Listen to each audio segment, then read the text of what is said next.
What's your wildest JAG courtroom story? A staff sergeant got court-martialed for stealing a tank, but it turned out he was just really bad at following GPS directions. I was defending Sergeant Bennett, who'd been charged with unauthorized use of military equipment after taking an M1 Abrams on what the prosecution called a joyride through downtown El Paso. Bennett had signed out the tank for maintenance, then disappeared for 6 hours. Security footage showed him rolling through a McDonald's parking lot at 2 a.m. Your Honor, the prosecutor said, Sergeant Bennett clearly stole this tank for amusement. Who drives a tank to McDonald's? Bennett slumped beside me. Sir, I can explain. His story sounded absurd, but we had proof. Sergeant Bennett, I said, tell the court where you were trying to go. The tank depot, sir.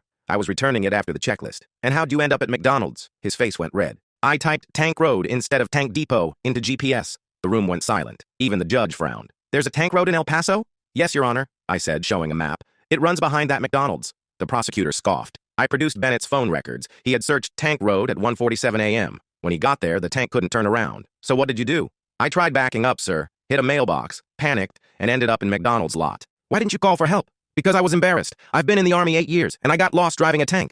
The judge stifled a laugh. Did you buy anything? No, sir. They were closed, but I apologized to the drive-through camera. We played the footage, Bennett waving at the empty window. The McDonald's manager later called the base to compliment him and asked to use the clip. The prosecutor's last shot was that he never reported it. I showed logs proving he called the base at 2:15 a.m., but the duty officer hung up, thinking it was a prank. That detail cracked the courtroom. An officer admitting under oath he thought someone claiming to be stuck in a tank at McDonald's was a joke. The judge took 3 minutes. Sergeant Bennett, you're guilty of one thing, being the worst navigator in Army history. Case dismissed. The courtroom roared. Even the prosecutor smiled. Bennett was reassigned to supply. They don't let him drive anything bigger than a forklift now, and the story still floats around the base as the Night 1 soldier almost turned a tank into the world's largest Happy Meal toy. Rumor has it, new recruits hear the tale during orientation as a cautionary legend, don't trust GPS, and never confuse Tank Road with Tank Depot.